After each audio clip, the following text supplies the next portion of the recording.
Beauty, Business, and Mind podcast. Today, I am so excited because if you are watching this on Spotify or you're listening on iTunes and Spotify, I have a very special guest today. I have Kristina Russell with us today. She is truly talented and dynamic, and she's a Beauty, Business, and Mind podcast. Today, I am so excited because if you are watching this on Spotify or you're listening on iTunes and Spotify, I have a very special guest today.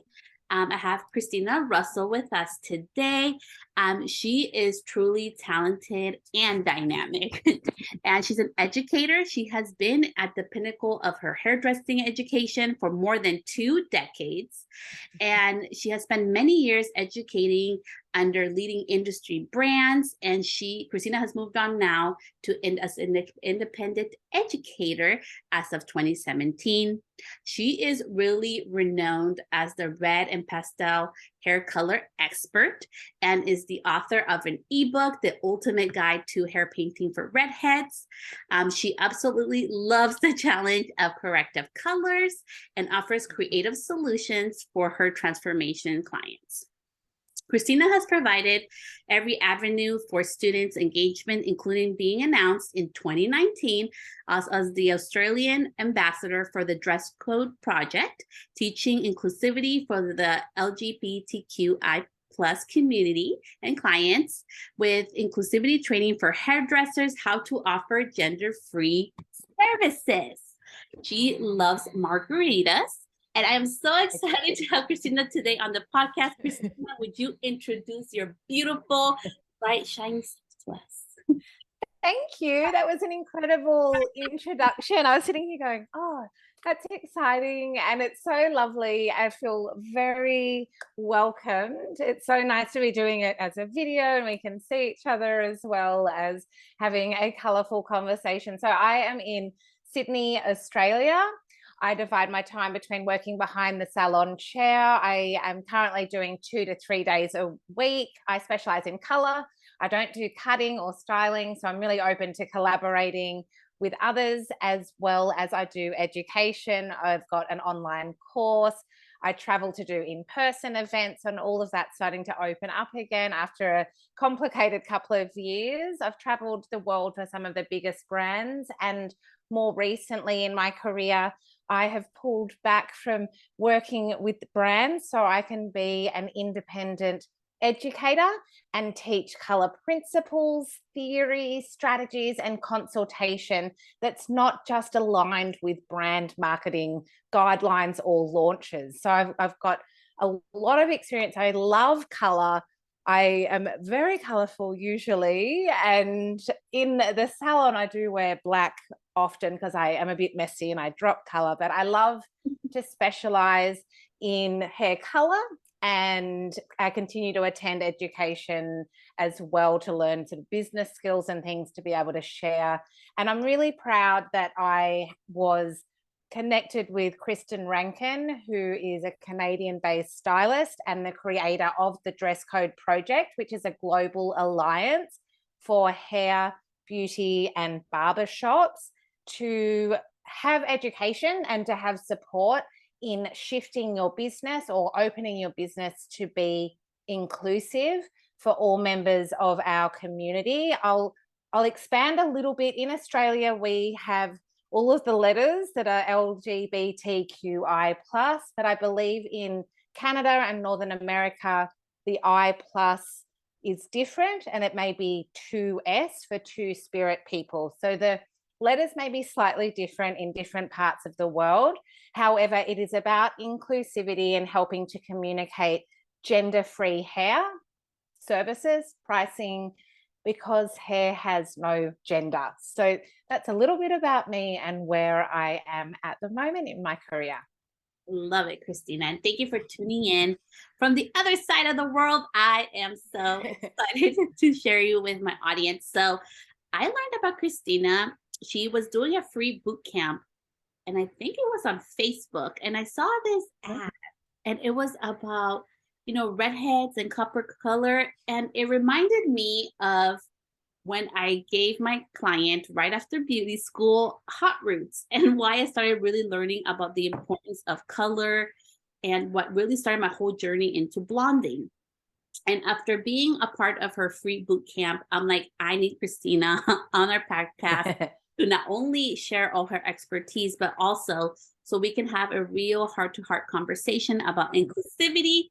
So let's start with your journey. How did you decide to just specialize on doing redheads, and what was that like? It's a great question. To start with, I think I was working in one of Sydney's biggest salons at the time. I was renting a chair, so part of their independent team. There was about 40 chairs in the salon. It was big. It was bigger than a lot of the salons I'd visited in New York when I've been over there educating. And we were busy and we were creating balayage. We were renowned for seamless blends, balayage, and Sydney, like the beach wave. So there was a lot of the same type of hair. It was customized, but it was a time when balayage was really popular globally. It was the biggest trend at the time, and it was also the biggest type of color service that was getting requested in the salon that I worked at. And I realized to stand out, to have my unique offering, I needed to be offering something different. And I realized that reds, coppers, caramel coppers, global tints, scalp coloring that was classic or even roots to ends, high lift tints was sort of this forgotten part of our color world. And I trained with a color specialist quite early on in my career who had opened the first ever color specialist salon in Australia. It was called Blondes Brunettes and Redheads. And so we were really grounded in all things tinting, particularly color theory.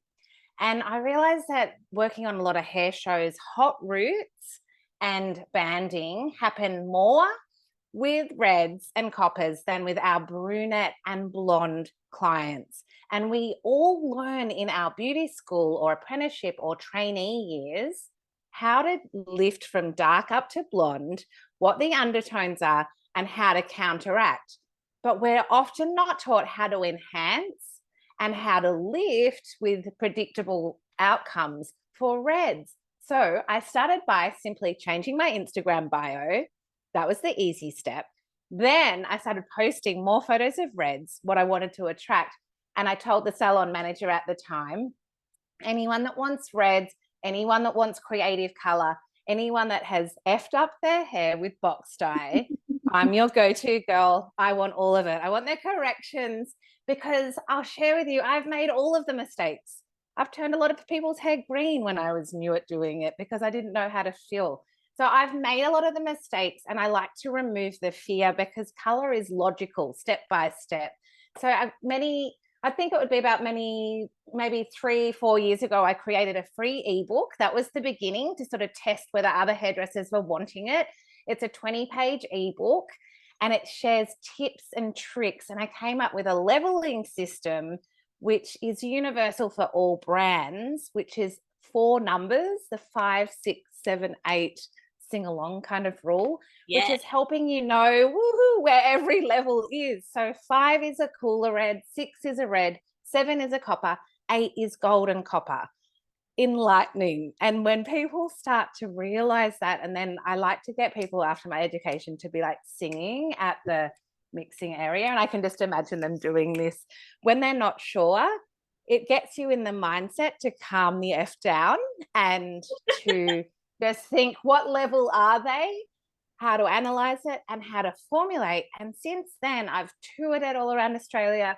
I've taught red on stage for Redken many years ago at the Behind the Chair in one of their grand finale shows. I presented reds, and I've taught loads of smaller salon teams. And the problems that we all have are really similar, hot roots and banding.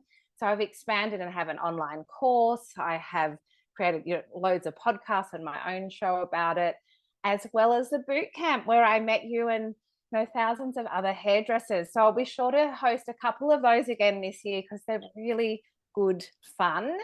And it's a great way just to learn some tips and strategies to avoid those mistakes or know what to do when they happen. Because let's face it, mistakes happen sometimes. Yeah, and I really love that you're owning that. Like you made the mistakes, but you didn't give up and you saw this area of opportunity and you're like, you know what? I'm going to learn from it. I'm ready. You changed your bio and you just went in for it. I love it. And what really like resonated with me, if my audience knows, I like to keep stuff fun. And it's just like the sing along song. It stuck with me. I'm like, yeah, everybody needs to learn this song. It is, it's silly. It's a bit silly. We take ourselves so seriously, and under pressure in the back room or the color mixing area, we put a lot of pressure on ourselves. And if you can pause for a moment and sing, like you're counting yourself on to do a dance or to perform the spectacular of the year color, then it sort of slows you down, but it really does ring true with all brands. So I'm thrilled that that gives people a bit of fun. And how have you been able, because I know right now, like, you know, like copper was like the color of the year last year. Everybody and their mama wanted copper hair, including some of my clients. But Yeah. before this whole big trend happening, how have you been able to like continue to attract the clientele that you want? Because I know for a lot of, you know, my audience, whether, you know, they're beginning stages or have been years in and maybe they want to shift their specialty, it can be scary, right? Like we want to specialize in this one area, especially straight out of beauty school when they're like, you better learn everything. And it's like, Yeah, it is a gradual phase by phase. I absolutely love to color curly hair. I love doing reds. I love warmer colors. So even some of the clients that I have in my chair that are blondes, they say to me, do you do blondes? And so I'm careful to make sure if I was posting images, it might be 1 in 10 or 1 in 5 that still has foil highlights or a little bit of blonde toning tips to show that I still am doing blonde. So I expand the branding a little bit to say customized color. And my favorite areas are customized blonding, creamy bright blondes, and that already attracts some people who have been overtoned. So there's certainly a warm brunette, red, copper, and blonde. And people who have not been able to find a hairdresser that does that are really keen to come in and see me. I don't get as many brunette requests because I don't post as many anymore. And I also, from the point of view for the amount of stock that I have on my shelf as an independent, I can certainly do neon colors and yellows by application, or I let people know, please give me a heads up so I can make sure I have the stock. I just don't, as an independent hairstylist, have all of the colors of all of the rainbows from neons to pastels to tints to bleaches. So I have what works really well for people that want to be a redhead, who have gray coverage, who have curly hair, or there are loads of natural redheads out there that are needing a good hairdresser, and that could be you. Most of my new clients that come to see me about red hair are actually natural redheads who are experiencing their first whites, or they're in their mid-20s and their hair has gone more dull. And they have gone somewhere else and been given really chunky highlights that they didn't want. So redheads are different to brunettes and blondes in a different emotional way. They've either been teased or celebrated for having the brightest and wildest hair when they were a kid. So it's part of their identity. And when it starts changing, it's quite a big shift for them. So they want to find someone that they can trust to keep them looking like they don't have color in their hair, but to blend their grays. So I didn't even know that that was a major thing until I started listening to clients who were in my chair. I asked them, what has driven you here? I don't like bitching about other hairdressers, but what has driven you here? What have you not been able to achieve with other people, and how can I help you? And I also would share a tip with listeners that if that client in your chair is something that you like to do, whether it is nails, whether it is styling, whether it's curly hair or red or super ashy blonde hair, I tell them I love doing this type of color. I would love to rebook you. I do a lot of reds, and I'm really interested to create your dream hair with you in collaboration. I really make sure they know I love doing it and they're invited back. yeah, and I really love how you talk and you touch about that, like with our Instagram, right? What we post is what grows. And so we have to be very mindful of how we do that, and also like the power of your consultation, and that it is a collaboration, right? Like our job as hairstylists, I love memes, but for me, like I don't share memes because it can be very hurtful to my clientele, so I decide not to do that. So we have to be very mindful like with what we're posting, and also making like our clients part of the collaboration and the fun. So I really love that you're touching on that. Thank you. I agree. I find that memes, or perhaps fun celebrity, something with a little bit of humor. So I also want to show personality of being fun, have a little bit of humor. I'm very mindful to not make fun of clients with policies or different things about them arriving late. I prefer to be the fun, colorful, engaging page. And just because I post a really mermaid length, very obviously colored mermaid red hair, it's to inspire. It's not necessarily going to attract 10 bookings that want exactly that, but it is somebody that thinks, oh, it's scroll stopping. It excites them, and it helps a potential future client see that you create customized work. Just like if you look at fashion week or fashion shows, that might be couture or high-end exciting outfits. It doesn't necessarily mean that that's what everyone's wearing, but it could excite you to think, oh, I've always wanted to try something a bit warmer. So even being a red hair specialist could include warmer golds, caramels, and knowing how to get consistent, predictable color. And there's so many balayage artists out there. It wasn't my strength. I do some freehand, but I can just focus more on what I love and then invite those people back. That's what I really think the secret is. The riches are in the niches. And when you start out, I certainly learned everything, and I fumbled my way through some things to be able to understand where my strengths were. Yeah, that is so true. You find along the way, you try a little bit, and you really love and focus down on that. So for brunettes, I would love for you to share with our audience, because I know us brunettes are a hot topic in regards to or we want to go proper. What are some of the biggest mistakes or biggest tips that you can share with us? Because oh yes, the brunette hair, it's a yes.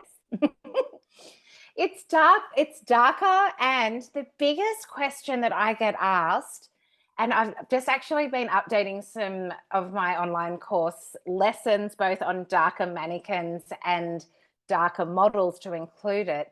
And natural copper would sit at a level 7 and may have, it's a misconception that they have blue eyes.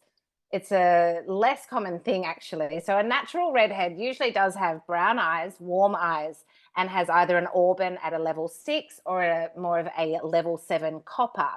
So to achieve a natural looking color that is a redhead would tend to be a level 6 or a 7. If you're after the burgundies or the cooler colors, they're darker. So for a darker brunette to achieve a level 7, it really comes down to the amount of levels that you need to go lighter. So the biggest question that I get asked is, do I need to pre-bleach or pre-lighten when working on a level 1, 2, 3, or a dark brunette to get to copper? So I'll work it backwards. If you need to get more than 4 levels of lift, absolutely. So that is something that you would need to do. There are different options. You might do a wet bleach application, freehand balayage to get texture, but certainly some areas of the hair, if you want to achieve a visibly level 7 true classic copper, that's an orange copper, you probably need to lift some areas as light as a level 8 copper gold to then deposit a semi-permanent or a demi back into it to get that richness and that vibrancy. So if you're going from a level 2 and you need to get up to a 7 or an 8, that is more than 4 levels of lift. So you would need to do pre-lifting. And something that I love to do is not necessarily use bleach, but to use your high lift tints, which are the Special Lift or the 11 series. They're called different things in different brands, usually 1 part color to 2 parts 40 vol or 12%, to give you, some brands promise 4.5 or 5 levels of lift. I think it's safer to do 4 levels, but they certainly lift lighter than doing a copper color with 40 volt as an example. So you need to absolutely pre-lift if you want more than 4 levels of lift. But if you want more color with dimension, you can achieve up to 4 levels with any permanent color range, ammonia free or those with ammonia. And you would need to utilize 40 vol on the scalp mixed with that as well to do a permanent tint, and perhaps combine it with some freehand balayage. So it's not different to doing base breaking or base bumping or smudge colors when you're working with balayage for bronze. It's just different formulations, and really knowing with all colors what your starting level is, what your target level is, how many levels of lift, and as a golden rule, any more than 4, you may need to grab the bleach or a high lift tint first. Yeah, and thank you for that. I love that you're talking about that, because I believe that high lift is such an underutilized tool, and it's so amazing. Also, sometimes we think, okay, like, you know, we have to go straight for the bleach, but there's also alternatives to it. And like you're talking about, just like you're educating us, it's our job also to educate our clients in regards to absolutely, there is choice. Yeah. And so what other type of tips could you give us in regards to, like, what have you learned throughout the years with specializing in redheads and coppers that you think would be a good tip for us as hairstylists to educate our clients? I think a great thing for hairstylists to educate their clients would be for natural redheads. This could be a great formula for you to look at for any fashion colors, but particularly with coppers and reds. If you have somebody, it could be a light brunette, they may be a natural redhead, but if they have up to 25% gray, you can cover their hair with still that copper color. So I think when clients are sitting in your chair and they want to be a natural red, or they are a natural redhead, or they simply don't want that fluoro glow at the root area, there's a formula that you need to know how to do. So you can say to your client, oh, I can give you that base color, but do you still like to mix it up every visit? So I call them my gray haired fashionistas. You can mix it up, because red hair often is a double process. We know that with blondes, we lift, we tone. With reds, we often need to get the base, then we tone or we boost the color. So if you have somebody that wants to change it up, but they've got a few grays coming through and they've got patchy color, your role as the hairdresser, the hairstylist, is to say, I want to keep the base color consistent, but let's mix it up with our toner or our color boosting semi. And it's just going to be a 2-step process each time, and I can give you versatility. So what I do with my gray clients is 0 to 25% gray. I add 25% natural or an N in there, not a double N, not something that's really blanket coverage, because you want it to be a bit sheer. 25 to 50% gray, you need 25 to 50% N. Whatever the percentage of the gray, put some N in, and then your target or your copper or your auburn, whatever it is, you will get an incredible natural looking color that does not have any glow. And then you could add on a direct dye, you could add on a darker color. You can still give them a mix it up, like for the fashion loving color client, but you're not giving them banding and having color correction. So don't overcomplicate it, but learn your foundations. It's often revisiting foundations for reds and tinting with some fun and creativity with the semi-permanent toning. That's the biggest gift I think I could give people, is to give consistency with the color, because it looks really obvious when it's colored when you've got stripes or banding in there, and it's different to brunette toning that you can drop the base. When you drop the base with reds, you actually get quite different shades. It goes from orange to red and then down to violet. So try to get the base as consistent as possible. That is an amazing tip.